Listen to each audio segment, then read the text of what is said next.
Welcome to the Author Roundup. This special segment of the Book Connection Show features up-and-coming indie authors who sit down with us and talk about their recently released books. Join us as we chat with our next guest author.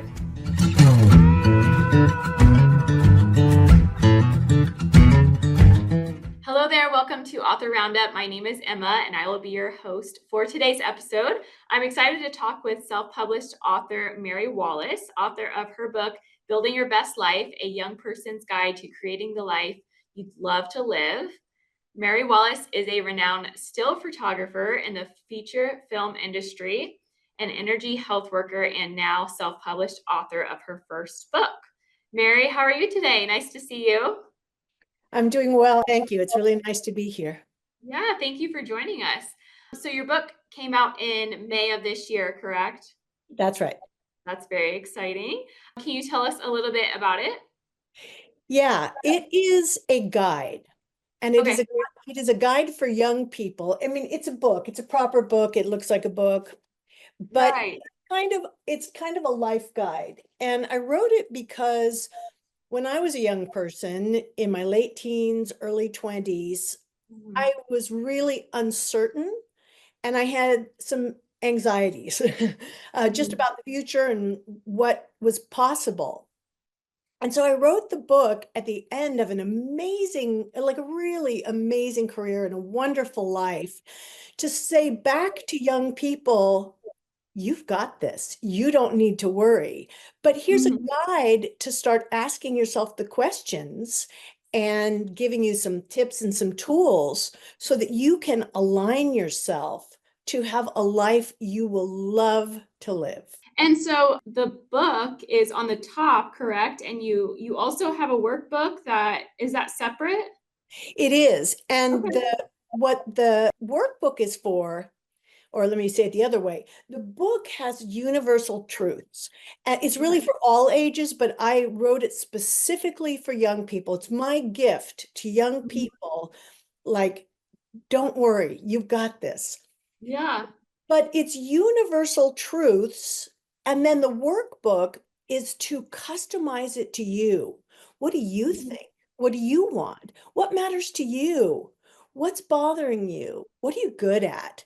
What would you change if you could? And to really like draw out you so that then you can start saying, well, these things that are coming up, are they in alignment with what I love and care about? Or is that what somebody else has been telling me I should do? So the Right. workbook is like customizes it to you. And the book is just wonderful, interesting, amazing information really from around the world. I've had a great opportunity to travel a lot in my career and in my life and actually adventure. And so I learned a lot and brought it all together, just like different tools. People might say, oh, I like this tool. Oh, that tool doesn't resonate with me. That's fine.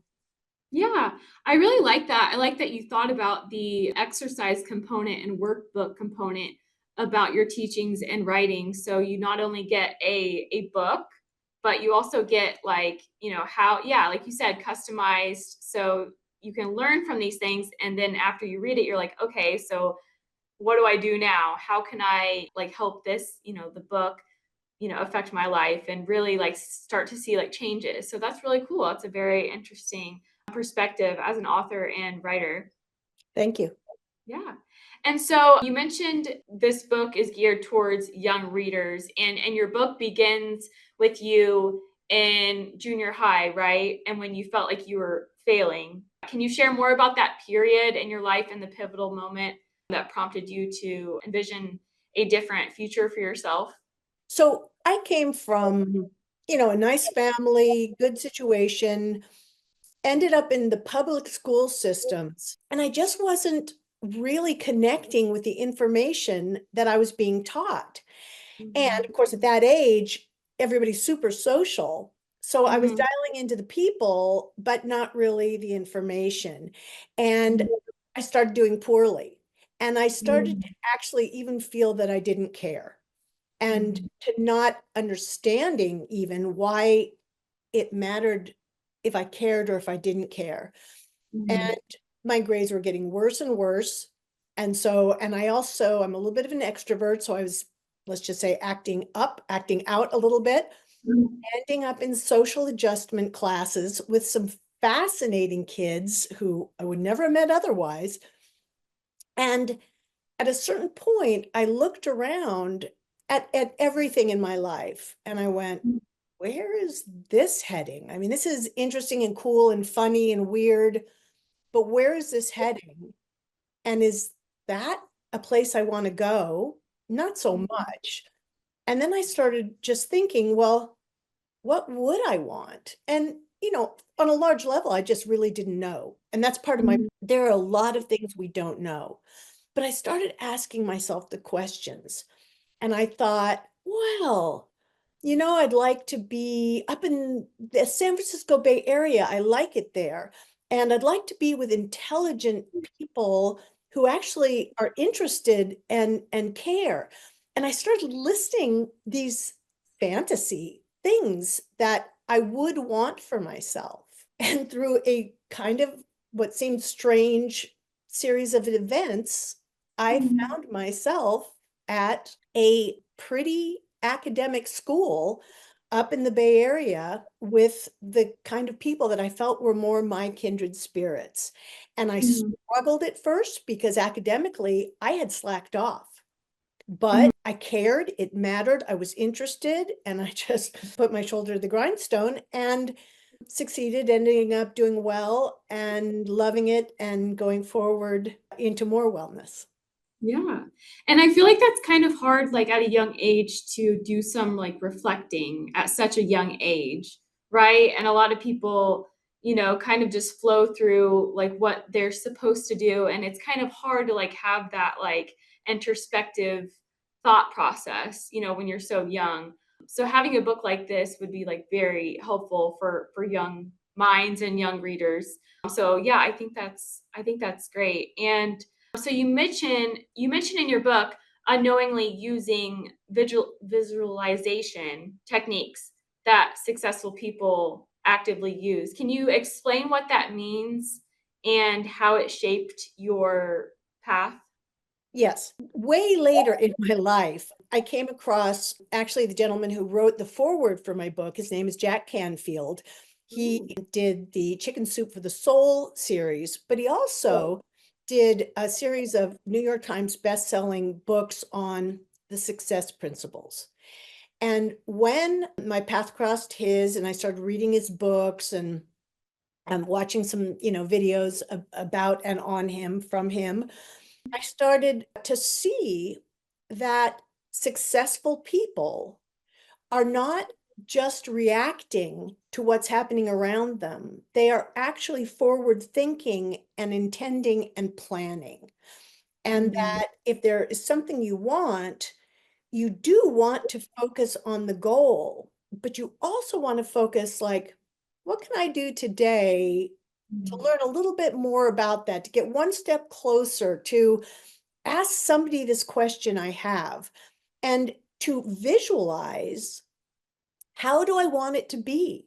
What mhm, is it that I want? So in terms of visualization, you might say, I want a job where there are a lot of people around me and I'm interacting with them and collaborating with them. I don't want to be just in an office by myself. So you start to visualize, well, what would it look like? Would there be outdoor work for you or would it be indoor work, etc. And so you start to mhm, visualize and imagine what you would want. And it turned out that that's what I had done in junior high. I was doing poorly and suddenly went, oh, wait a minute, where's mhm, this go? And in that regard, there was actually even like a little bit of fear. And one of the things I talk about in the book is fear doesn't really serve us. But in mhm, that situation, it was just kind of a heads up to me. So anyway, in junior high, I visualized what I would want out of school. Like, well, if I have to go to mhm. school, how would I want it to be? And Yeah. that's what ended up coming true for me. Okay. And so many listeners, I'm sure, can relate to feeling of uncertainty in their lives. What strategies or thought processes did you use to overcome those feelings and find clarity on what you really wanted in life? In terms of overcoming the feelings, I think I had them really for, I don't know, most of my young life because they are kind of part of us. And Yeah. I think what happened was that I learned to accept them and just Mm, go, oh yeah, there's that feeling I'm not really into again, but to accept them and to not consider them stop signs. yeah. Just because I felt a little tension, a little anxiety, a little concern, to not say, oh, no, no, so I'm not going to do it. I would just say, like, oh, okay, whew, here goes. And I would bolster myself. And Mhm, so I mean, that's one thing, just not letting my doubts be stop signs. mhm, And the other thing is we are all so different. And when we're young, we're trying to conform. We want mhm, to have the same haircuts. We want to wear that cool jewelry. We want to do, what other people are talking about. But I learned that actually the real trick is who am I? And what is interesting to me? And what do I care about? And what am I good at? And what matters to me? Like, what do I really care about?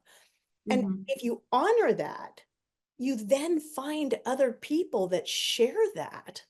And then mhm, you still get that whole socialization, but you're socializing with people that are meaningful to you, not trying to mhm. fit into something that you kind of can't relate to, but don't want to be outside of. That's, like, very relatable in the sense that, yeah, like, when you're, yeah, in high school, all you wanna do is fit in and blend in a sense, and yeah, like, it would be nice for young people to have, like, a type of book like this where they can feel like they can, really, like, honor their authenticity, right? And like you said, find people that are like-minded and like, "Oh, I like this too, and I like this too." So, yeah, that's a good note to point out. And so yeah, that kind of ties into my next question about authenticity, right? Being your authentic self. What do you believe are the key components of living authentically?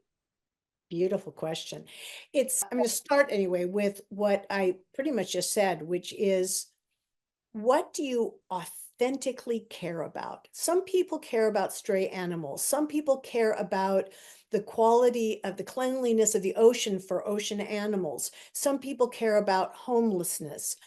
We each have something we care about, and that is Mhm, authentic to us.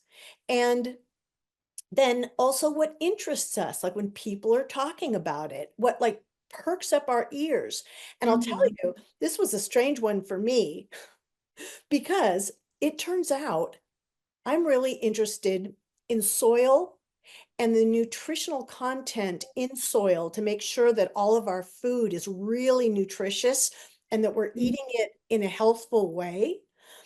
And if anybody talks about composting or soil or mhm, gardening or crop growing or organic crop growing, bizarrely, I'm like riveted. And so mhm, I say what matters to you, what you really care about, what you're interested in. It could be geometry, it could be geometric shapes, it could be cars, it could be photography, it could be mhm, anything, but whatever interests you. And then honoring what are you good at? And here's an example. Some people are really artistically inclined, mhm, and other people like just have a brain for mathematics so they can figure out pounds, ounces, turn it into the, kilos and grams, they just can just do that. mhm, Everybody has different abilities. And so mhm, let's just say yours is mathematical, but you're not really into your mathematics teacher and your friends are all artists. Well, then you don't mhm, say, oh, I'm going to become an artist. No, you still honor your ability, but you think your talent, but you think, how can I apply my talent to what interests me and matters to me. And Mhm. that is the magic combination of authenticity. The other thing about authenticity is knowing our truths. And Mhm. sometimes it's not appropriate to speak our truths. Sometimes, there can be pushback. Sometimes it's not the right moment. Mhm. Sometimes, but to know our truths and to say Mhm. it to ourselves and to say, I don't really like the way this is being handled right now, and I would do it differently. And sometimes it's appropriate to say it, but always to say it to yourself so that you say to yourself, I would do it like this. If I Mhm. were in charge, if I had a magic wand, when I grow up, I would do it like this. And so our personal truths, whether thought or spoken, really matter to authenticity.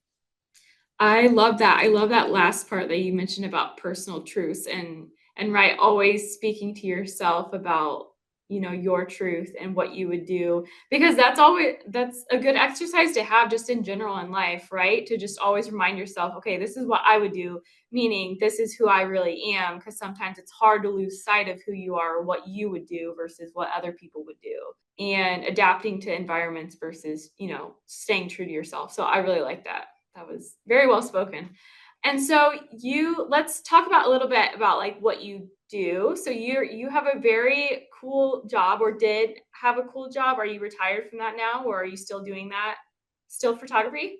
So I am super happy to say that I'm retired after 35 years.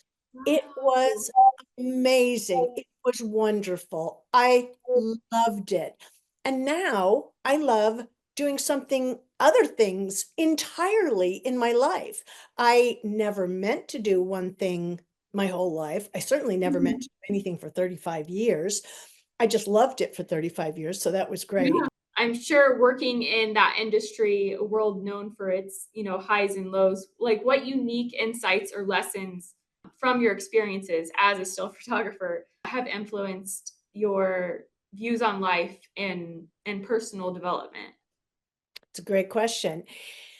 The first thing is that in the film industry, it is amazingly collaborative, but Mhm. you are collaborating with other heads of departments, and they are the be all and end all of their expertise, whether it's lighting or costumes or the food that we eat, that we're served, so we can get right back to work and be healthy.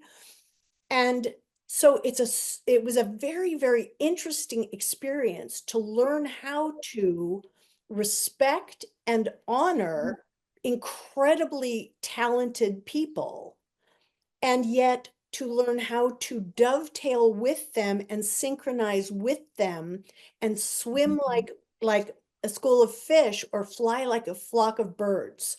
Mhm. For me, the fact that everybody was incredibly creative. I mean, the people involved in the finances had vast creativity.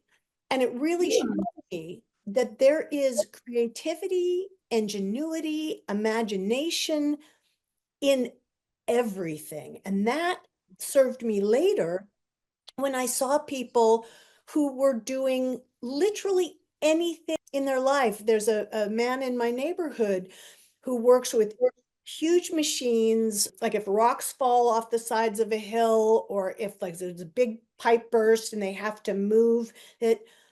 He's this amazing guy who again can figure out all the mathematics of, how deep, how far, and yet he is happy. He loves being outdoors. He's interested in the equipment. His ability happens to be mechanical.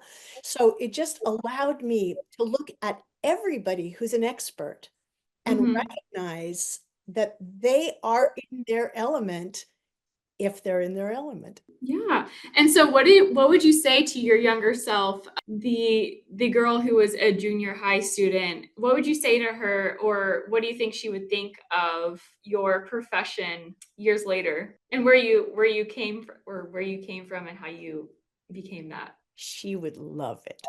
And I'll say this, it's funny because The junior high school person, in my book and just in my own mind, it was a stepping stone. The real person was the high school college person. And that's really who the book is. The book is, Okay. it might be, it's not that it's too young for junior high students, but it's really targeted to like 17 to 24. Again, has truths for everybody. A lot of older people bought it to give as a gift, read it and said, oh my God, I wish I'd had this when I was my nephew's age. And then they Yeah. handed it to that person. So in a lot of ways, once I got to that high school after doing poorly in junior high, Mhm. I really did come into myself Mhm. more than I had been able to. Before, I was kind of a square peg in a round hole, whereas now I was a square peg with all these cool square pegs. And that girl, when I thought back to myself, would have been so reassured, excited, giving me, high High five with becoming a unit still photographer in the film industry because it was interesting, creative. I got to go places I never would have gone. I got to see things I never would have seen. I got to meet people I never would have met. And in all walks of life. And that was something that for me meant so much because I am not really interested in fame and I'm not really interested in notoriety. I am really interested in quality personalities. I mean, that's what I Mhm. care about. In my workbook, that would show up. Like, I like interesting people and I really don't care Mhm. what they do for a living. So my high school self, I thought later, did not need to worry. I did not need to feel anxious. I did not need to feel less than when other people, oh, I'm going to be a this, I'm going to be a that. And I was like, I don't know what I'm going to be. I don't know what I could possibly be. When I felt doubt, fine, doubt's normal, but Mhm. stop sign, not a stop sign. Yeah, and kind of like, you don't have to be on a specific timeline, right? Like, what will happen when it happens, kind of, really.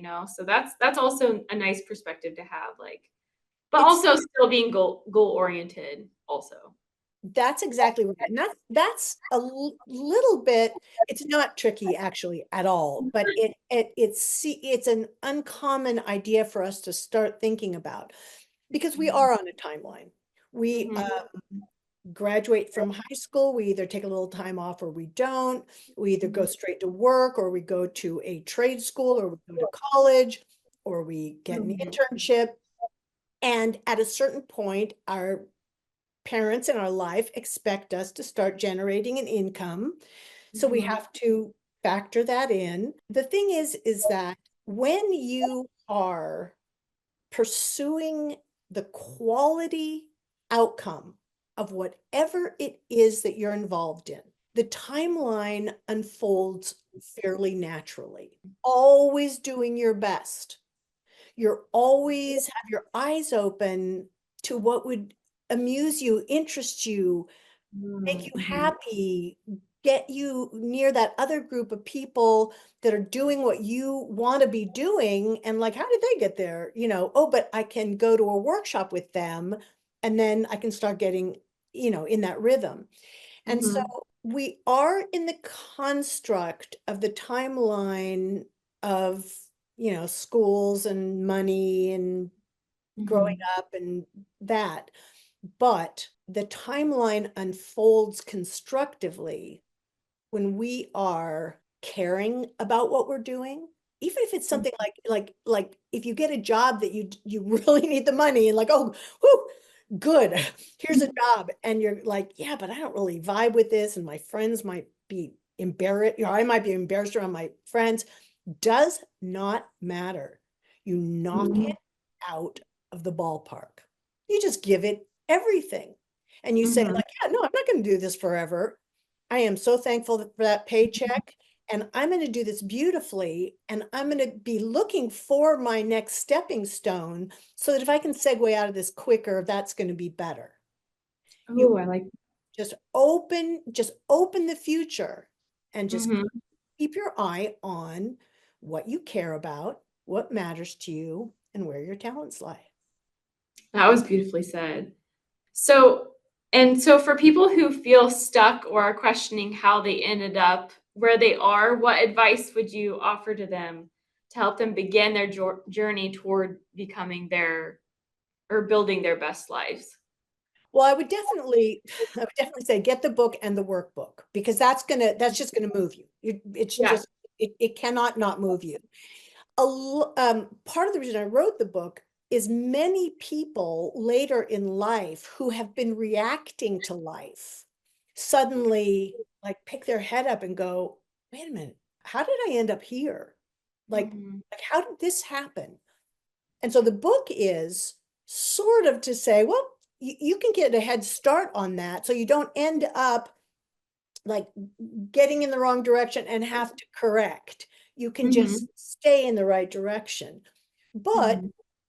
really, my advice, if anybody is saying, I'm not really vibing with with what I've got, with what's going on now, is to again just do it as best you can, do it well. Mhm.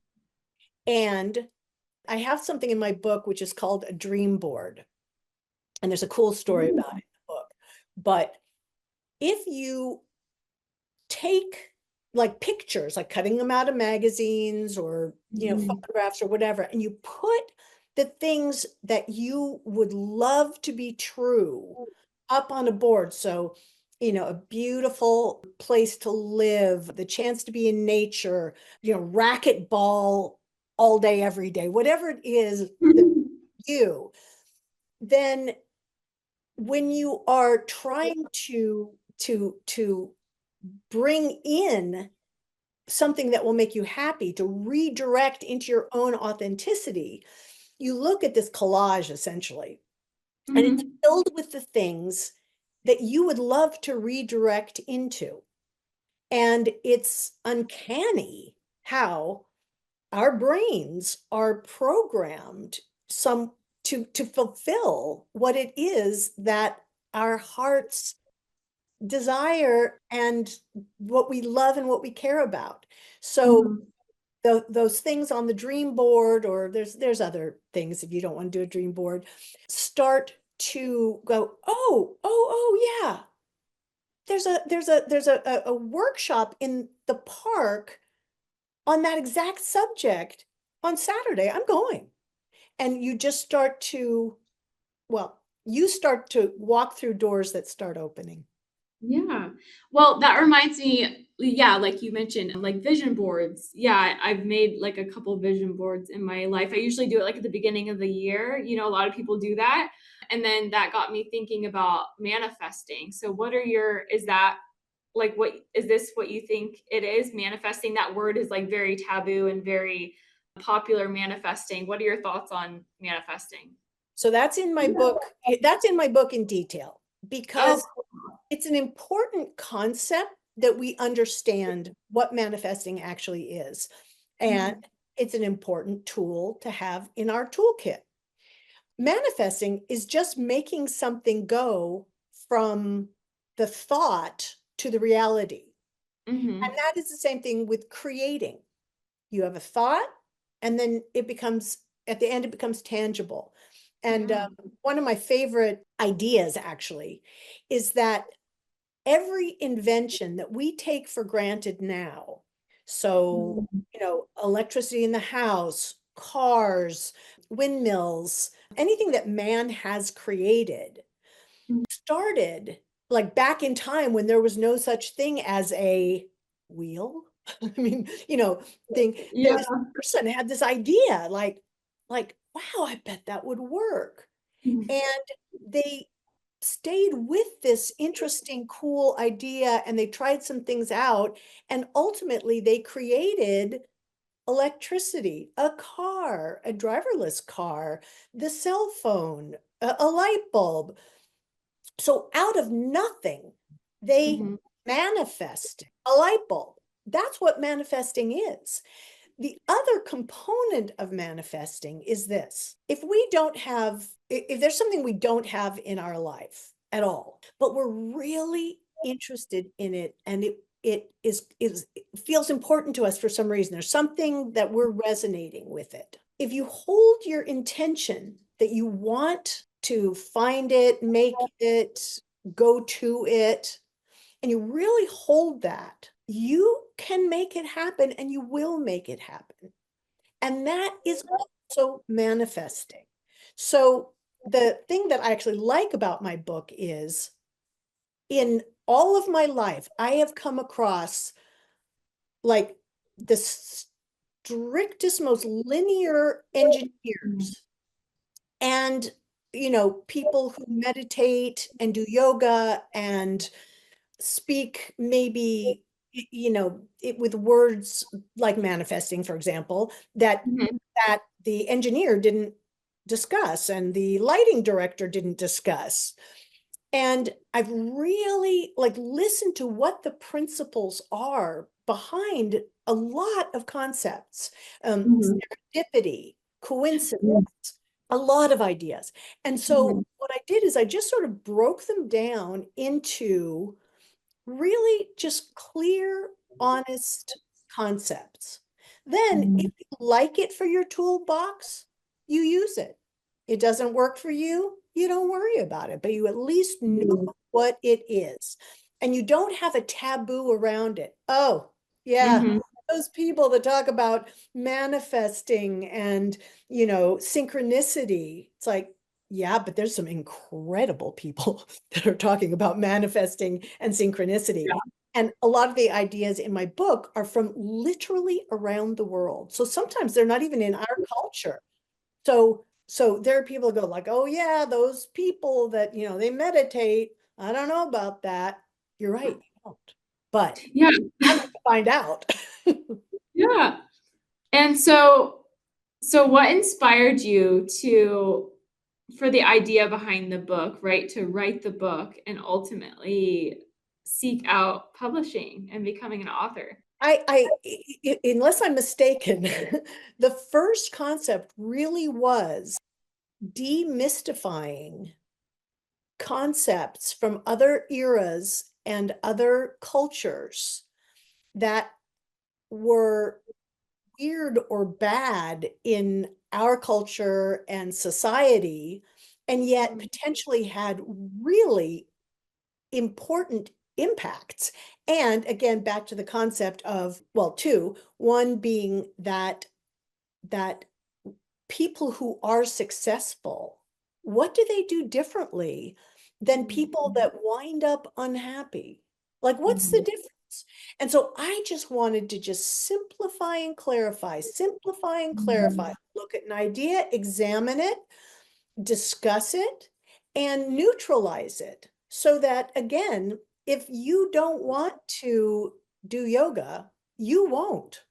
But if you hear about it in terms of an incredible limberness that you can carry out through your whole life, and you think, oh, yeah, when I'm in my 80s, I don't want to be all tight. I want to be, I still want to be windsurfing. So you're thinking, I can do a little bit of yoga. So anyway, it inspired me to talk about the common sense element in Mhm. ideas that were maybe outside of our culture. Yeah. And the other thing is this: I am a human being and I can do what human beings can do. And it turns out that human beings can do a lot more than I was raised to understand and believe. And so, it's like self-actualization or, learning, having learning talents, sorry, learning things that you didn't know you could do, learning how to do them, even though you didn't think you had a talent.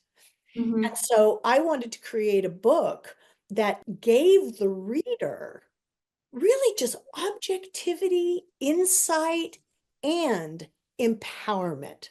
Totally, this book is about empowering the reader to fly in their own life. I love that.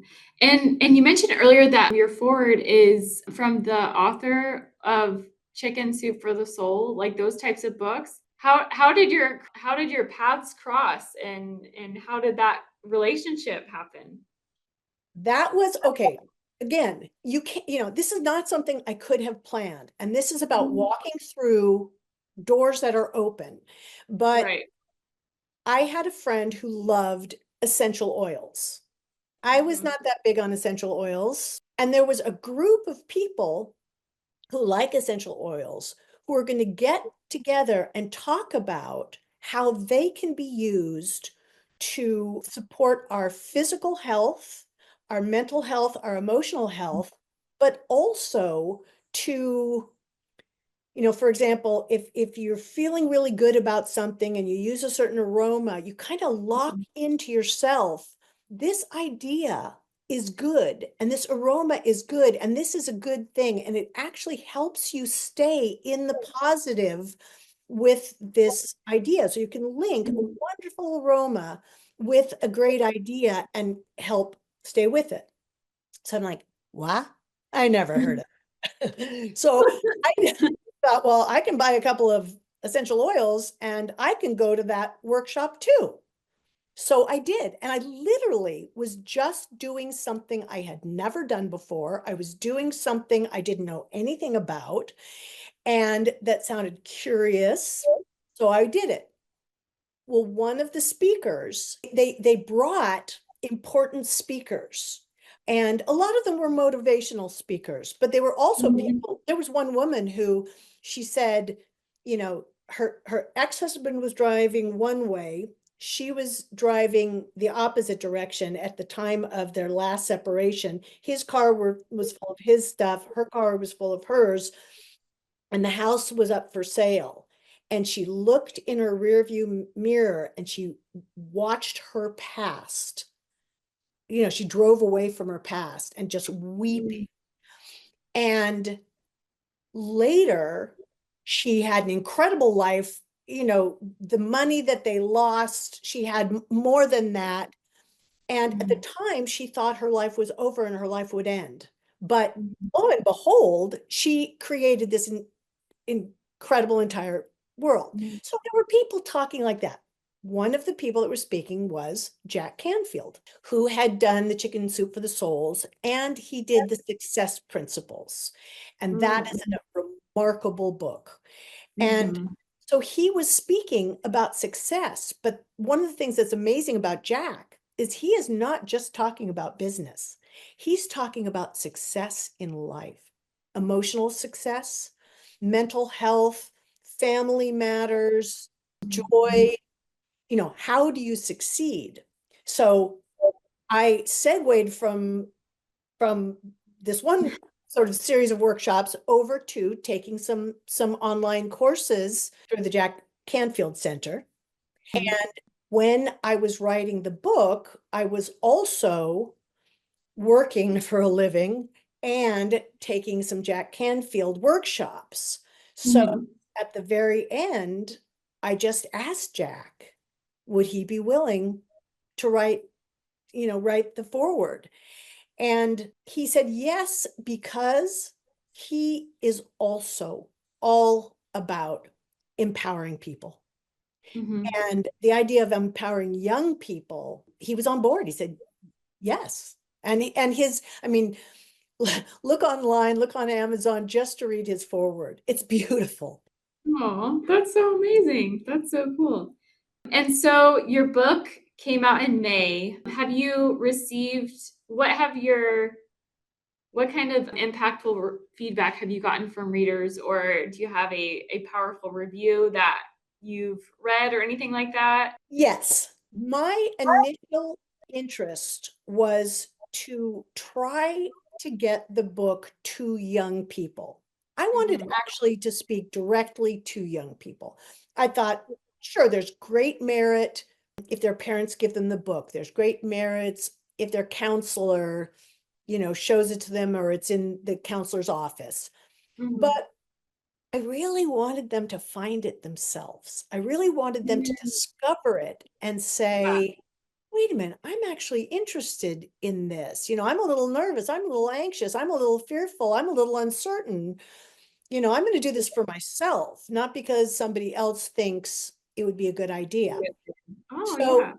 so I went through my social media and I said, I want everybody I know just to know it exists. And I want to start to find communities of people where there are young people that they think might benefit. So could you please answer me and let me know of someplace, a community in your community that I could Mhm. reach out to. So I just started kind of an odd grassroots thing where I was approaching even like juvenile detention centers and Mhm. Mhm. church groups and sports teams, tennis academies where they have to keep their minds clear, positive, so that their game flows. And that was my approach. And I thought, well, later I can talk to all the grown-ups. But Yeah. first I just wanted to help people find it. And there were like, I don't know, like 4, 5, 6, 7 reviews that came in really early that Ooh. were just they really just said, this is all about empowerment. This is Mhm. about creating something that makes sense on an individual level. Mm. And I just, I don't know, I don't know how to explain it exactly, but in reading them, I just kept feeling, that's why I wrote it. That's why I Yeah. did it. And I had one story which was really remarkable, where there was a parents, a mother, who was concerned about her daughter. Her daughter was not terribly happy, and she could see it. And she was Mhm. like, hey, like this is concerning to me. How can I help somebody be happy? And Mhm. so she heard about my book. And one day I was in a different group Zoom meeting, and she came on and she said, I was going to tell my daughter about this book, but I was waiting till the right moment. And the other day, my daughter walked up to me and said, hey, Mom, there's this book and it's written about by this Hollywood photographer, and it's all about building the life you'd love to live. I want to get it. Oh my gosh. The book, That's crazy. the book found the young person, Mhm. even though the parent knew about it. And I was like, oh my gosh, I've manifested it. No, I'm joking, but I'm not joking. It's like that was my goal, was for Yeah, young people to find it. So that's so cool. That's amazing. And so what do your family and friends and past coworkers think about your book that you've become an author? What are their thoughts? it's an odd mix. There are Yeah. people that just sort of go, oh, that's good. And I'm like, really? Come on. What? Do You you know wrote a how hard book. that was? I need a pat on the It's back. hard. And Yeah. there are other people who like rushed out and bought it and just said, wow, we're so proud of you. This is beautiful. It's written really easily. It's comfortable. And I just figured out how to clear my studio office so that the things in my office aren't blocking my studio. And I'm like, it worked. It worked. Overall, I've gotten incredible feedback. And you always Great. wonder, are they just being nice because they love you? But I'm really proud of it. And I like to think they would say something else than the points that they're making if they were just being nice. Yeah. Yeah. And what so as a first-time author, what advice would you give to a writer working on his or her first book? Fabulous question. I would say two things. The first is let yourself, care about what you're writing, love what you're writing, be interested in what you're writing, be sassy, be enigmatic, be bold, let the characters tell you who they are, or the stories tell you what they are, and just go with whatever the kind of wacky flow is, that the momentum that starts to happen. Because later, well, later is the time for editorial. But Mm-hmm. at the time of writing, if you go, oh my God, that was the stupidest sentence, you will block yourself. You just did. Yeah. Mm-hmm. And you have to say, oh yeah, that was dumb.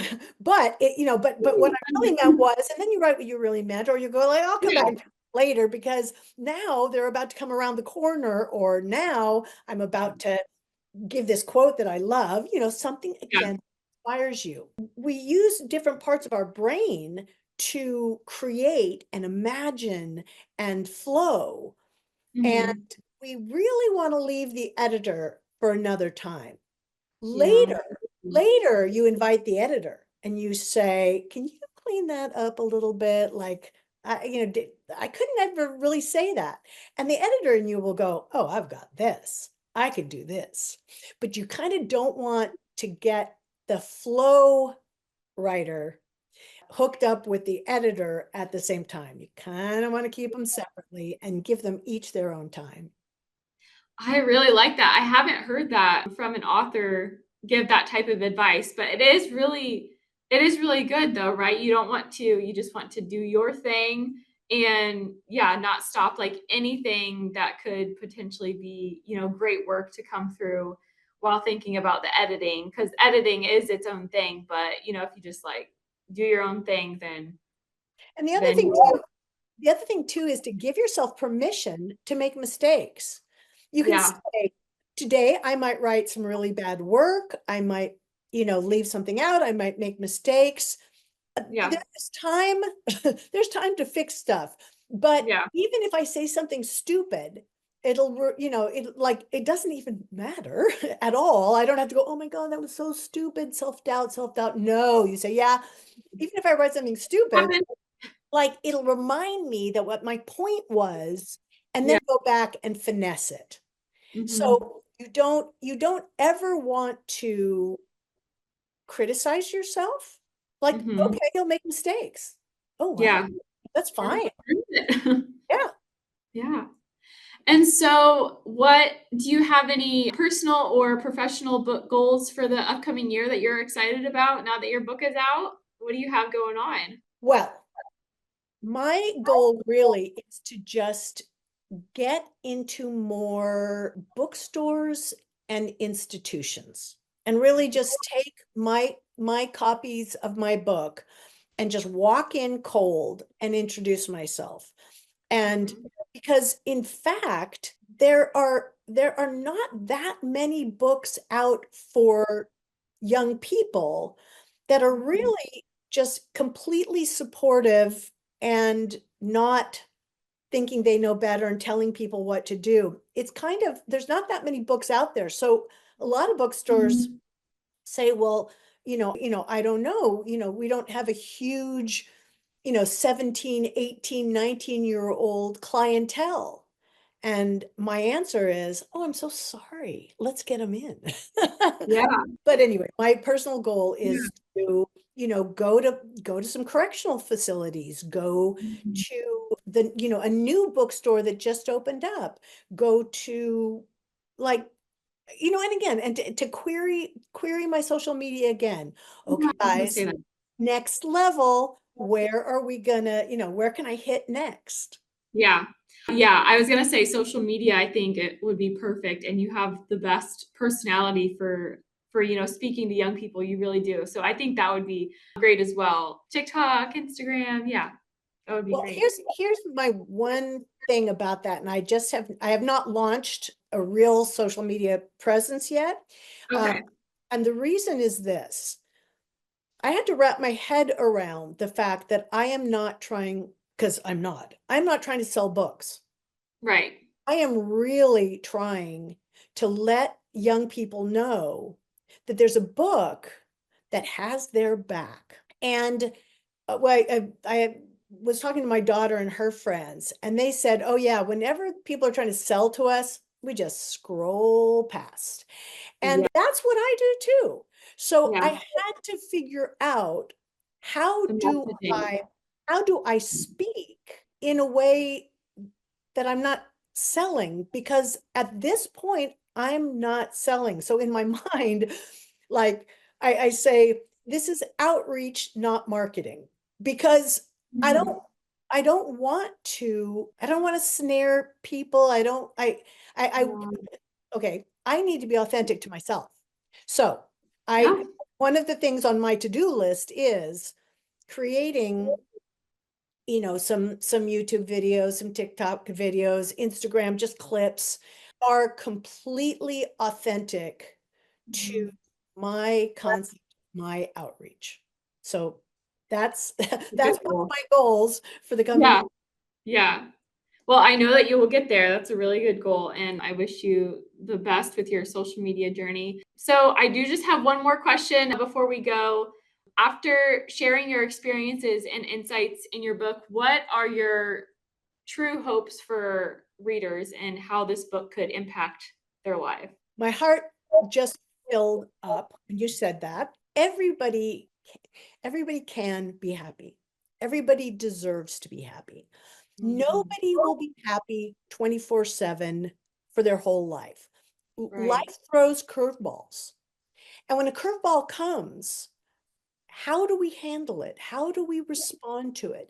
If we have been taking care of ourselves and respecting ourselves and liking ourselves and having a really good time and Mhm. being a good friend and being a good family member, when life's curveball comes, we're like, oh, yikes. Okay, here we go.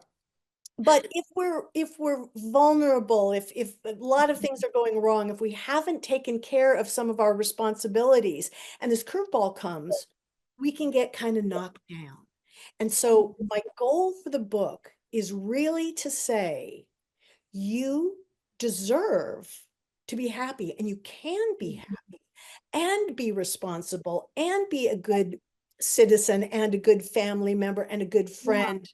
You can be really happy, and you can be happy in your personal way. The things that I do will not make you happy. And that's why in my book, I don't talk a ton about my career. My career was Mm. right for me. Oh my God, it would terrorize many people. We each have things that are just right for us. We Mhm. can picture the room we want to wake up in, or in the room we want to sit and read a book in. We can look at the town we want, imagine the town we want to walk through. We can look at the animals that we would love to include in our life or to have next door so we can walk away and go out on an adventure. We can imagine what would be wonderful for us. And we can create that while still taking care of our responsibilities and having a real life. And so my book, my wish for the book and my message from the book is, you do you and do it amazingly. That's great. That's awesome. Yeah, that was beautifully said. And also, I think like everyone deserves the like life that they want, you know? And so we're here one time and I think that, if you want something, then, you know, you should encourage yourself to go after it. And that's exactly what you did and you wrote a book and about it and I think that's amazing. The last thing I want to say is that, we it's hard to explain exactly, but we won't all be rich, famous, and have a ton of free time and lots of money. The things that we aspire to really Mhm. need to be real things. Fame is Yeah. fame is a byproduct. A, Fame is a byproduct of excellence. And so if we just tackle everything with excellence and we think to ourselves, do I want to have kids? Do I want to be a parent? Do I want to work, in this one field that really matters to me? Do I want to work near the ocean because all I want to do is be near the ocean, or near mountains Mm. because whenever I'm near mountains, I just feel so much better. Whatever Mm. is true for you. And then in all parts of your life, make sure your family relations are clear. Make sure your health is good. Make sure that you're respectful and giving 100% in the workplace. Everything you touch, you do it well. And lo and behold, you're going to wake up in the morning and go like, oh yeah, I'm ready for today. Do you know what I have scheduled today? Banging. I love that. Well, is there anything else that you would like to say today? Do you have a personal website that readers can reach you at? I do. Okay. It is, I have actually several, but if they want to look at my photography, it's www.meriewallace.com. The way I spell Mary is Merie, so meriewallace.com. And then my book website is buildingyourbestlife.net. And then we didn't talk much about it, but I also started studying and became fascinated with energy work. And so I have a Mm. website that's called releaseenergywork.com. All my websites are in the book. So if you picked up the Okay. book, Oh, okay, perfect. Okay. Well, thank you so much, Merie, for joining me today and taking the time out of your day to discuss your book. We appreciate it. And thank you for watching and listening. If you wish to purchase Marie's book, you can head to archwaypublishing.com. We have an online bookstore over there. And obviously, you can purchase on Amazon or Barnes and Noble. And also, you can go to your local bookstore and request, this book, and they can maybe have it shipped to their local bookstore as well, so you can support local businesses. I appreciate your time, Merie, and it was great to meet you. And I will see you guys next time.